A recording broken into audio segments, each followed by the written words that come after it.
मैंने हमेशा बोला जब भी कभी रिलेशन आपने क्या करना हो, खत्म करना हो तो क्या हो, मध्यम। मध्यम क्या होता है, थोड़ी सी खामोशी इख्तियार करके। और अगर नागुज़ीर है लाइक वाइफ, लाइक अब्बा जी, क्या करना, केयर ऐड कर देनी, सर्व विद केयर, इमोशंस कम कर दे, नहीं तो हर्ट होंगे। अल्लाह ना करे आपकी जिंदगी में कोई ऐसा बंदा है जो ज़हनी तौर पे ठीक नहीं है, पाहज है, थोड़ा सा बाइपोलर है, ऑब्सेसिव कंपल्शन डिसऑर्डर है, डिप्रेशन का मरीज है।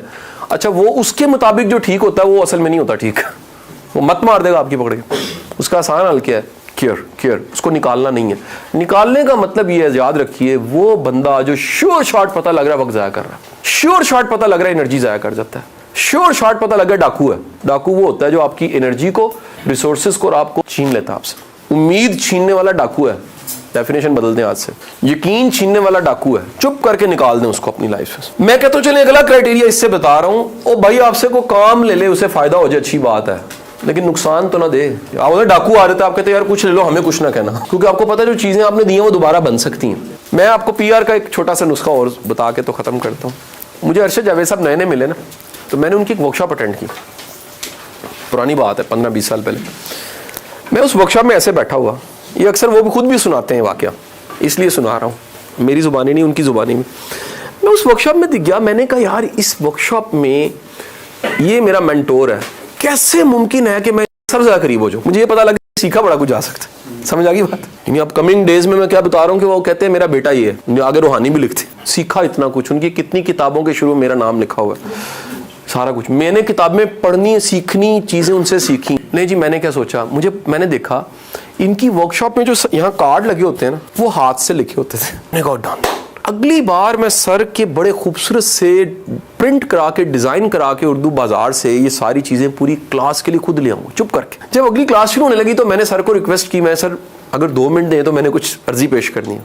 शो बाहर गया, मैंने बॉक्स आगे रखा, मैं कहा सर ये क्या है? मैं कहा सर ये जितने पार्टिसिपेंट्स हैं उनके नेम क्या कार्ड्स।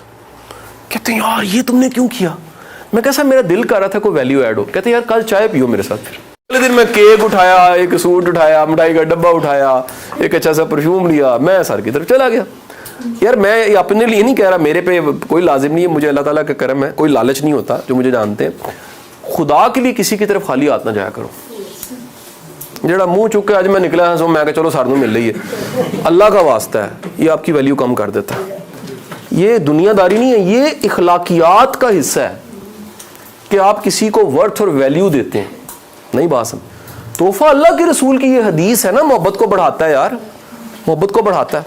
कोई ना कोई किसी की लाइफ में वैल्यू ऐड जरूर, कुछ ना कुछ ऐड जरूर करें। असल में चीज़ों से वैल्यू नहीं होती, उस मोहब्बत से, उस वैल्यू एडिशन से वैल्यू होती, उस केयर से वैल्यू होती। जिनसे आपके नाते और रिश्ते, उनसे राब्ता रखें, छोड़ना नहीं चाहिए लोगों। ये जो डिस्कनेक्शन है ना, ये मुबहम कर देता है, ये एम्बिगुअस कर देता है, ये कंफ्यूज कर देता है। राब्ता रखना, कोई बहाना, किसी बहाने, किसी हवाले से, किसी तरह कोई ना कोई राब्ता होना चाहिए। हाल पूछ लिया, और सुनाए जी, आ जाए जी, मैं आ जाता हूँ जी। ये आपकी ज़िंदगी में क्या बढ़ता है, इससे आपका जनाजा बढ़ जाता है। ये बड़ी इंपॉर्टेंट चीज़ है। इंसान को डेस्टिनी को सोच के चलना चाहिए। मोहब्बतें दी हों तो जनाजे बड़े होते हैं, ना दी हो तो बाजी फिर गए तुसी। ठीक है जी, आप जिंदगी में लोगों के वैल्यू जरूर ऐड करें। सोचें यार किसकी लाइफ में क्या वैल्यू ऐड हो सकती है, किस तरह की वैल्यू ऐड हो सकती है, किस तरह से इसकी लाइफ में कोई कंट्रीब्यूट किया जा सकता है, किस तरह की चीज़ ऐड की जा सकती है। मेरी बात समझे कि नहीं समझे जी?